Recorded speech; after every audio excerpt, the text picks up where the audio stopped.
Saludo a la señora ministra del Transporte, de la Infraestructura, María Constanza García. Ministra, buenos días y feliz año. Muy buenos días, Julio, feliz año y un saludo para la mesa de trabajo y para todos los oyentes. Yo entiendo perfectamente que a usted le toca apagar incendios antes de que el fuego, pues, trascienda a otras edificaciones de la estructura del Estado. Pero la pregunta es, dentro de la mayor ignorancia del tema, si los 6 peajes se podían congelar, entonces ¿para qué se le subió el precio?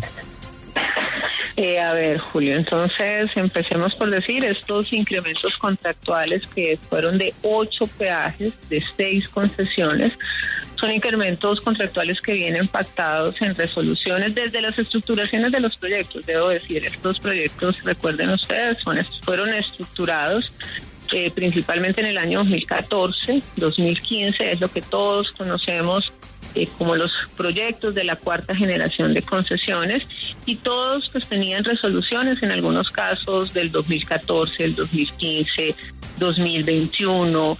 Entonces estos incrementos son contractuales. Estos incrementos, recuerden ustedes que en el caso de las APP de iniciativa pública, estos se financian vía peajes, vía vigencia futuras, y en el caso de las APP de iniciativa privada se financian solo con peajes. Aquí es muy importante suspender, como lo hicimos, si bien esta es una fuente del contrato y si bien requiere además estas suspensiones, requieren también que se activen algunos mecanismos, especialmente en los contratos de iniciativa pública de compensación, requieren acuerdos. Esto no es una acción que el gobierno deba hacer de manera unilateral, porque aquí hay un contrato firmado con unas condiciones, con unos hitos, y precisamente lo que logramos ayer en una conversación con estas 6 concesiones de estos 8 peajes es que a través de un acuerdo, de un acta, donde se genere ese acuerdo, podamos llegar a esta suspensión, y a partir de estos 6 meses, que fue lo que acordamos con estas 6 concesiones, encontrar fórmulas que permitan unos incrementos graduales. Ayer, por ejemplo, y me comentaban ahorita, con vías del NUS, ayer por la tarde se estuvo mirando cómo llegar a un incremento de 4 a 5 años. En el caso de Pasto Rumichaca, el peaje del Placer, un incremento en 6 años. Entonces, pues esta es la dinámica de este tipo de contratos. Aquí difícilmente tomar decisiones unilaterales, y era muy importante el acuerdo, un acuerdo donde pues se suscribe entre la ANI y las concesiones para poder tener pues esta decisión finalmente que se plasma en una resolución. Ministra, vamos a las cifras justamente para darle claridad a nuestros oyentes, porque pues se habla de un incremento a inicio de año, otro abril, se habla del incremento contractual, pero en sí entonces, ¿cuál es el que queda firme y cuál es el que se congela? Bueno, aquí vienen dos temas que es importante hacer diferencia y claridad. Por un lado, estamos hablando de el aumento que se da con IPC, que no es otra cosa que mantener el valor del dinero en el tiempo. 100 pesos de hace un año, pues no son los mismos 100 pesos hoy. Por eso 100 pesos de hace años se devalúan, y en términos de inflación, pues estamos hablando que esos 100 pesos pues ya van a ser, son 95 pesos, 94 pesos. Entonces, lo que hacemos por un lado es cómo mantengo el valor del dinero en el tiempo. Esto tiene hasta que ver cuando uno habla de pesos constantes y pesos corrientes de un año. Entonces, hay un incremento que fue el que nosotros, vía resolución que expedimos el 31 de diciembre, después de un proceso de análisis, de observaciones, que es la resolución 65055, que genera unas indicaciones frente a la actualización del valor de las tarifas por IPC. Esas actualizaciones es a lo que nos hemos referido cuando hablamos del IPC, y en eso generamos varias definiciones. Primera definición, las APPs de iniciativa pública hicieron un incremento, las de iniciativa pública, de 2.78% el 1 de enero. Las APPs de iniciativa privada, que no tienen recursos públicos, hicieron una actualización de 4.64 el 1 de enero. Estos dos números, ¿a qué corresponden? Al IPC, a un saldo del IPC del año 2023, o sea, para mantener y llevar a ese valor el dinero, la tarifa. Hay una actualización que también está en nuestra resolución, que ya va a ser realizada cuando se tenga el IPC del año 2024. Todas estas disposiciones tienen que ver con el IPC, con mantener. Aquí realmente no se está haciendo un incremento, lo que se está haciendo es una actualización de dinero en el tiempo.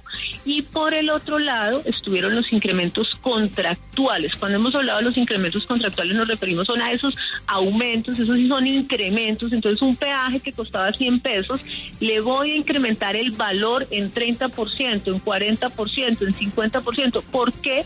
Porque así se definió en la estructura financiera en el año 2014 y 2015.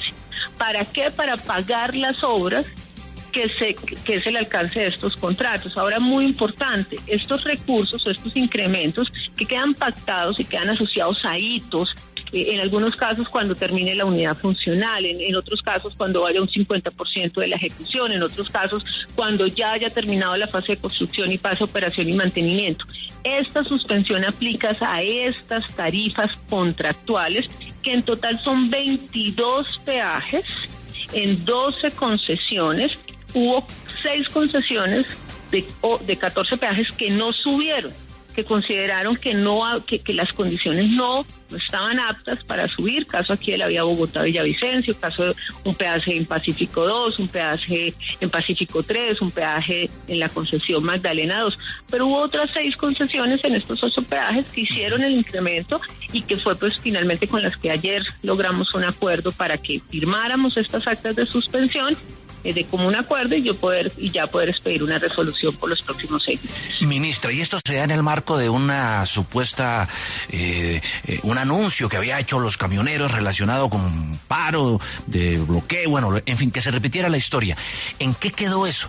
Porque el acercamiento con los camioneros va a permitir que se conjure de una vez por todas una nueva amenaza de paro en las carreteras del país y el alza del diésel. Bueno, yo creo que es importante recordar, hace 4 meses, justo el 6 de septiembre, pues llegamos a un acuerdo con las bases camioneros, firmamos un acta con 15 puntos de acuerdo que los hemos venido cumpliendo. Yo el viernes de la semana pasada hice una sesión de trabajo, convoqué a las bases, a los gremios. Estuvimos casi 5 horas haciendo y presentando yo directamente el balance de cada uno de estos puntos que tienen que ver con, hay un gran bloque de tareas que tienen que ver con la posibilidad de hacer ajustes normativos para mejorar las relaciones económicas en el transporte de carga. Recuerden que por un lado están los generadores, por otro lado están las empresas, por el otro lado los transportadores, y en eso hemos hecho ajustes al CICETAT de nuestro sistema de referencia de costos eficientes, hemos hecho ajustes a las normativas del RNS, que es donde se expiden los manifiestos de carga, del observatorio de carga, logramos cerrar ya el régimen sancionatorio que esperamos poderlo radicar en el Congreso, hemos hecho una cantidad de acciones que el viernes pasado tuvimos oportunidad. Y aproveché también para pedirle a la señora defensora del pueblo que hiciera ella una verificación de los acuerdos. El día de ayer entregamos a la Defensoría un informe con todas las acciones que hemos hecho. Sí. Y tuvimos oportunidad también el viernes de explicar junto con el Ministerio de Hacienda los 169 pesos que subieron de diésel, que corresponden a una indexación de algunas variables de la fórmula. Como tal, claro, esa brecha, que fue lo que acordamos cuando se hizo el levantamiento del paro, pues ese compromiso se ha cumplido, no se ha hecho incremento adicional de los 800 pesos que se acordaron. Entonces, seguimos en esta mesa. Pero justamente quedaba una escaramuza en este tema en Santander.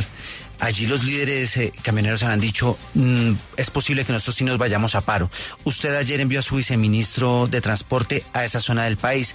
Había una reunión a las 3 de la tarde, hubo acuerdos. ¿Qué pasó con esos transportadores? Bueno, ayer estuvo el viceministro exactamente en Girón. Estuvimos desde el día sábado, domingo, muy atentos a través también y en coordinación con la Gobernación de Santander. Y ayer hizo presencia el viceministro, explicó directamente los avances, a qué se correspondía este 169 pesos, y yo creo que pues hay un parte positivo porque se mantiene una voluntad de diálogo de las bases. Hoy entiendo, hay una reunión en la Defensoría, el jueves volvemos a tener reunión acá, entonces yo creo que hay un parte de tranquilidad en mantener el diálogo, mantener las mesas de trabajo, seguir ajustando. Ahorita, por ejemplo, hay una demanda de que los vehículos de 3.5 a 7.5 toneladas también puedan hacer parte del CICETAC y poder pues seguir avanzando en los ajustes que estaban y en los puntos del acta que suscribimos el 6 de septiembre. Ministra, y pues aprovechando que la tenemos en micrófonos porque llevamos buscándola hace un buen tiempo para abarcar diferentes temas, también está el de Transmilenio y su incremento en las tarifas. En algún momento el alcalde Galán pues manifestó que en efecto este incremento se tenía que hacer por unos recursos que no se giraron del gobierno. Usted dio la defensa del gobierno. ¿Qué pasó con esa discusión? Bueno, más allá de la defensa del gobierno es como hacer claridad frente a cómo funciona esto. Mire, yo creo que si nos vamos hacia atrás, son 20 años, 25 años donde se ha hecho norma para la cofinanciación de los sistemas de transporte público. Históricamente el gobierno nacional ha acompañado a las ciudades en la cofinanciación de la infraestructura.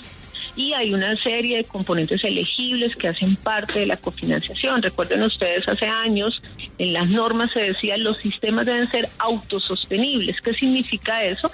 Que se debía poder pagar la operación vía tarifa. En el año 2012, tal vez, este ministerio expide una resolución, que es la resolución 12.333, y en esa época ya se empieza a decir, no tienen que ser autosostenibles, deben ser sostenibles, es decir, que hayan fuentes para poder financiar las operaciones. El gobierno nacional, por norma, si ustedes se ponen, miren, la ley 310, todo lo que se ha hecho alrededor a través de los planes nacionales de desarrollo, el gobierno nacional no aporta recursos a la operación. Lo ha hecho en dos momentos, una especialmente en la pandemia, 1 billón, y en el año 2023 por orden también de Congreso, en una de estas adiciones de presupuesto, también se aportó 1 billón de pesos, pero el gobierno nacional no aporta. Es más, en este plan de desarrollo dejamos unos artículos donde le dijimos a las ciudades, el gobierno nacional está dispuesto a acompañar por una única vez, lo pueden leer, uno de los artículos del plan de desarrollo, 172, 184, donde dice por una única vez puede cofinanciar para ayudar a la sostenibilidad de los sistemas. Esto puede ser ayudar a pagar inversiones que ya se han hecho, caso de buses, que logre un equilibrio en las finanzas. Entonces, cuando se dice que había como parte del presupuesto una partida y que era un compromiso del gobierno nacional, pues ahí es donde hay pues una mala interpretación y nunca estuvo ese compromiso del gobierno nacional, porque pues como les estoy explicando, el gobierno nacional no financia la operación de los sistemas. Permite y ha generado a lo largo de los años fuentes de financiación, como cuando se implementó la posibilidad de cobros por congestión o estacionamiento en vía, o una parte de las multas que se cometan sobre los corredores que puedan ir a la cofinanciación. O sea, lo que se ha hecho plan de desarrollo tras plan de desarrollo es generar fuentes alternativas que permitan la cofinanciación de los sistemas, pero hay una restricción también legal a los gobiernos a que se generen recursos de manera sistemática a las operaciones de los sistemas, por cuanto los gobiernos acompañan, o el gobierno nacional ha venido acompañando. O sea, si uno mira todos los convenios de cofinanciación que se han firmado, estamos hablando de inversiones de cerca de 120 billones de pesos, donde el gobierno nacional aporta el 70% de esas inversiones y los gobiernos locales hasta el 30% de estas inversiones. Estamos hablando que hoy hay COMPES firmados, algunos recursos que ya han sido girados por 120 billones de pesos. Ese es el aporte que ha venido haciendo históricamente el gobierno nacional, gobierno tras gobierno, en los sistemas de transporte público. Señora ministra, le quiero hacer una última pregunta, entendiendo que su información pues puede ser muy parecida a la que nosotros tenemos. El presidente de la República permanentemente habla de recuperar las líneas férreas del país y todos los colombianos estamos de acuerdo con él. Es increíble que un país con una geografía como la nuestra no tenga una conexión férrea para carga, para pasajeros actualizada, medianamente actualizada. Ni siquiera el tren bala del que se habla o de alta velocidad, de mediana velocidad, como lo están haciendo ya en Boyacá, por iniciativa del propio gobernador. Pero cuando salimos con unas ideas de que vamos a conectar Buenaventura con Cartagena y que vamos a hacer un tren bala en La Guajira, pues ahí se distorsiona la realidad del problema, que pues son muy buenas ideas, pero sería bueno contarle a la gente cuál es la verdad de lo que maneja el Ministerio del Transporte y la Infraestructura. Ministra, en materia de conexión férrea, ¿cuál es la realidad hoy de un proyecto que usted tenga confirmado en su escritorio? Mire, la realidad, Julio, es nosotros en nuestro plan de desarrollo tenemos una meta de reactivar 1.817 kilómetros de red férrea en nuestro país. Nuestro país tuvo en el pasado 3.533 kilómetros de red férrea en nuestro país. El transporte férreo es 26% más económico la carga, el valor por tonelada que la carretera. El río aún es más eficiente, un 50% más económico transportar por río que transportar por carretera. ¿Cuál es nuestra realidad? Y quiero aquí hacer varias precisiones. Entonces, frente a la posibilidad de operar sobre la red que hoy se tiene en La Guajira, que fue el comentario que hizo el señor presidente, que ya habíamos tenido una conversación de eso, es una oportunidad. En La Guajira, le cuento, Cerrejón tiene un aeropuerto de una pista de 1.580 metros que podría y servir también para poder llegar a la Alta Guajira a través de esta pista que hoy tiene el Cerrejón. Igual tiene esta red férrea que podría tener alguna complementación y generar un tráfico mixto sobre esta red férrea, una red además totalmente lineal, recta, con una pendiente casi que nula, que hace que pudiese uno pensar en tener una operación mixta, como hoy tenemos acá en el corredor Bogotá-Belencito, o como en algunos tramos del corredor Dorada-Chiriguaná también se tiene. Entonces, frente a qué hemos hecho durante estos años, además porque estos son inversiones también muy importantes, estamos hablando que hoy lo que nosotros estamos previendo en el tema férreo son inversiones en infraestructura, en CAPEX, que pueden estar en el mismo orden de lo que se hizo en las 4G. Las 4G a precios de 2023 estamos hablando que fue una inversión de 63 billones de pesos, más un OPEX igual de 60 y punta billones de pesos, esto sin incluir los costos financieros de estas inversiones. Entonces, ¿qué tenemos? 526 kilómetros del corredor Dorada-Chiriguaná, que estamos a puertas de recibir ya propuestas para poder entregar en adjudicación este corredor, la primera APP férrea que tendríamos, un contrato de concesión a 10 años por 3.4 billones de pesos, de los cuales 2.7 billones son infraestructura CAPEX y 0.7 billones son operación para 10 años. ¿Para qué? Para poder movilizar por lo menos 1 millón de toneladas en este corredor. Yo creo que ustedes han visto cómo sobre la carga, sobre este corredor férreo, hemos empezado a movilizar contenedores, café y otro tipo de productos, empresas como D1, empresas como Familia, hoy mueven carga contenerizada en nuestra red férrea. Cerramos los estudios allá a nivel de prefactibilidad de la red del Pacífico, de la conexión interoceánica Cupica-Titumate en el Urabá chocuano, es de Villavicencio, Puerto Gaitán y de la conexión red férrea central. De todos esos estudios nos vamos por obra pública para recoger, repotenciar, reactivar la conexión Bogotá-Belencito. En este momento tenemos un contrato de 160.000 millones de pesos que empezó a hacer el cambio de los rieles, pasar rieles de 75 libras a 90 libras, y vamos a hacer una inversión de un poco más de 1 billón de pesos sobre el corredor Bogotá-Belencito para poder todo el corredor mejorarlo. Lo mismo en el corredor del Pacífico, el sector de Yumbo, Caimalito, y el sector de Buga, Palmira y la conexión férrea central se van a factibilidad para llevarlo también a modelo APP. Entonces, esos son todas nuestras acciones. Por otro lado, acompañando por ejemplo, a la Gobernación del Valle con el tren de pasajeros, el tren urbano, el tren del Valle. También está la iniciativa del gobierno departamental de Tren del Norte, y vamos a acompañar la financiación y esto normalmente son los gobiernos locales los que financian, pero el gobierno nacional va a acompañar la cofinanciación para hacer los estudios de factibilidad del tren del Caribe. Entonces, esta es nuestra realidad, entenderán ustedes, esto pues requiere diseños. Yo pongo un ejemplo, miren ustedes, cuando las 4G se adjudican en el año 2014-2015, Estamos hablando del primer gobierno Santos, que fue 2012, 2010, 11, 12, 13, 14. En este último año de gobierno se dieron todas las estructuraciones. Es que no es menor. Esos proyectos requieren estructuraciones técnicas, legales, financieras. Por ley nosotros tenemos que hacer maduración de diseños, fase 1, fase 2 y fase 3. Y a eso es a lo que hemos hecho durante pues estos 2 años, ya 2 años y medio. Hemos hecho inversiones por más de 500.000 millones de pesos en el modo férreo, y eso nos ha permitido también, cuando llegamos al gobierno, Dorada, Chiriguaná movía 80.000 toneladas, hoy estamos moviendo 211.000 toneladas. El corredor Bogotá-Belencito también ha duplicado su carga. Entonces hay unas inversiones reales, estudios, hay un aumento de carga, hay una meta de plan de desarrollo y hay una oportunidad, porque Colombia tuvo tren, Colombia se movilizó en tren. Tuvimos 3.500 kilómetros de red y hoy lo que buscamos es cómo reactivar esa red y lograr la intermodalidad. Esto es muy importante.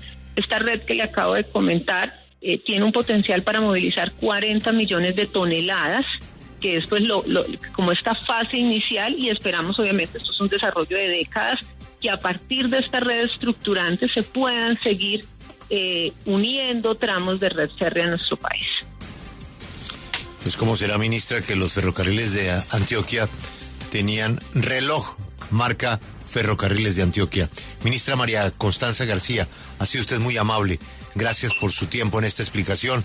Muchos éxitos en todos esos proyectos que tiene y pues mucha suerte con las dificultades que no van a faltar. Ha sido usted muy amable. Muchísimas gracias. Que tengan buen día.